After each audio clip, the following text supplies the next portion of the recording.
Hey, how you going? It's a beautiful rainy day here today in Sydney.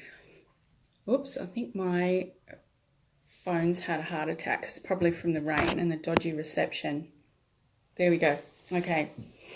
So, who's in charge of the painfulness in your lessons, and how many times do you have to go through that pain? Uh, what I'd really love to ask everybody to do, because this one's a really interesting subject, is would you please share this video so that other people can see it while we're live? That would be really great. So I had a couple of conversations today, as is the usual thing on a Sunday, and there was, again, a common theme. And it was about painful lessons. And I've had people say to me, oh my God, why didn't I see it? Why did I do this again to myself? So if you aren't, when something happens, if you're not present and in the moment and you're absorbed in the anger and, wanting to get revenge or beating yourself up or, that sort of thing, and you're not going to see the lesson in it. And then you'll repeat the same behavior and it happens all over again. So it's like, you may have heard there's a metaphor about, it might have been Aesop's Fables, where this guy's walking down the road and he's on a path and he sees a fork in the road and he goes one direction and all of a sudden this feather brushes his face and it's got sharp edges on it and it cuts him a little bit, and he's like, oh, maybe I shouldn't do this. That didn't feel very good. Oh no, I'll keep walking. So he keeps walking. Next minute, a little rock comes at him and belts him in the forehead and really cuts him and hurts a lot. And he's like, oh God, what the hell was that? Well, maybe I shouldn't be on this path. And he goes, oh no, I'll just keep going. So he walks a little bit further up the track and a tree falls on him.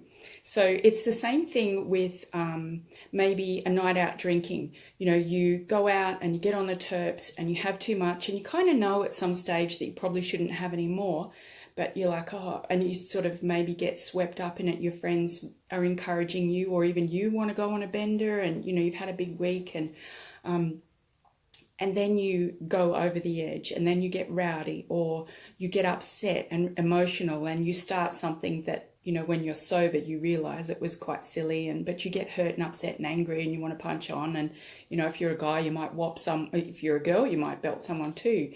And then you wake up in the morning, it's like, oh God, I shouldn't have done that. Why did I do that again? This always happens when I go out. So you've got to think about those things that you say to yourself the next day when you're regretting it. Another way that this could happen where you're not getting the lessons is in relationships.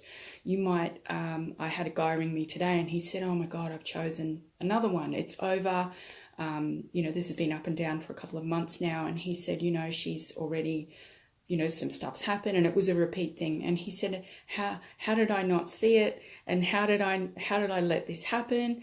And I said to him, you verbalized it 6 weeks ago. You knew that it was going to happen. You said, oh, I can see her patterns and I know what's going to happen, but we'll be all right. And they'd only been together for a few months anyway.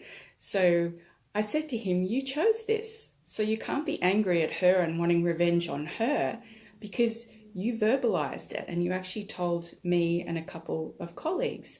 So you chose this. So the first thing you have to do is forgive yourself for choosing this, because you're in charge of the pain in this lesson. Another way that you might do this to yourself is in your relationship with food. So I have a lot of health clients, and I lost 20 kilos last year in a few months when I finally figured out what I was doing to myself, because it was all the choices that I was making. And I was squashing my emotions and my boredom and my anger and sadness and all that sort of stuff with food. And I would start to eat and it wouldn't even be food time. And I was just like nom, nom, nom, and hooking and going, oh God, I'm going to hate this. This is not good.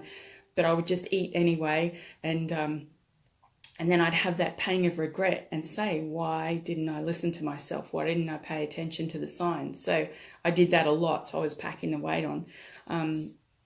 It also happens with gossiping. You might get together with friends and talk about somebody else, and it may start out, out of concern, and then it gets around to being negative, and then later on down the track it backfires on you. So there's probably half a dozen examples of what can happen.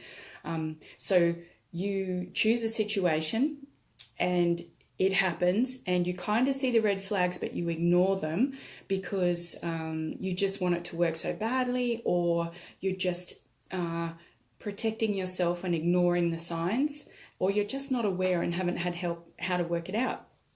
And then the thing happens and it blows up, and then you're full of regret and you get angry, and you might feel angry at yourself or angry at somebody else, or, you know, she's done me wrong, or he shouldn't have done that to me. Yet, if you slow down and you think, right, so what's happened here? I chose to be with this person.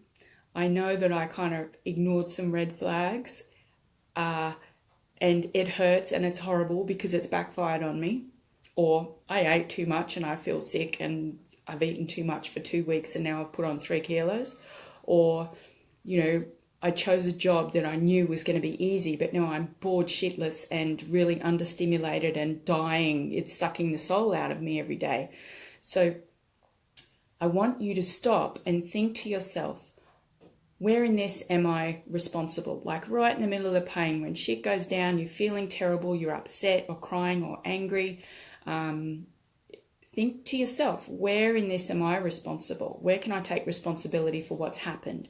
And what are my learnings? What have I learned from this? So it might be, okay, I'm really attracted to that kind of person, but generally this is what happens when I pursue that. So go and get some help around the choices that you're making in relationships.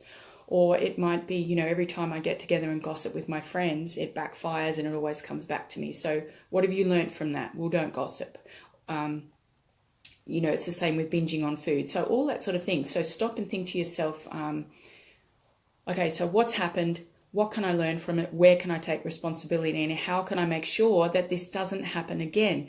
Because 9 times out of 10, my clients will call me and say, oh my God, it's happened again. Why do I always do this? Why do I let this happen?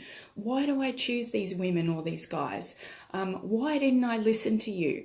And it's because our conscious mind is trying to protect us. So it carries on and sort of, you literally will completely block out or ignore the facts that are right in front of you unless you are mindful about this and look at the learning. So the other thing that's really awful is that if you don't learn the lesson this time round, you'll find that each time it won't be a feather or a brick or a tree, it'll be like a whole house or something will fall on you. Like the lessons get bigger, you know. The universe is saying to you, like shaking you, going, for God's sake, stop doing this to yourself. And you don't want that awful feeling again, I'm sure. I know I didn't. Like, I remember I used to, you know, drink a lot when I was younger, and I would wake up and go, I'm never doing this again. And because I was, you know, drinking out of emotion, you know, when I went out. And of course I'd carry on like a pork chop and get loud and everything. Then there's the hangover the next day. Like, I'm 50 next year. So these days getting, you know, drinking too much, is the equivalent of having a recovery from major surgery. You know, it's not great. So just remember that you're choosing this. You know, I said initially, like, who's responsible for the pain inside of your lessons? Is it you? Okay, so unpack some stuff. You know, if there's something going on with you, unpack it and go, right, did I choose this? Or not. So see what you think about that. If you need some help unpacking it, get in touch with me. I'm a coach, a life coach, and that's one of the things that I do best. Okay, enjoy the rest of your weekend. I'm going to snuggle up with a hot soy latte and enjoy the rest of Sunday. Okay, love you. Bye.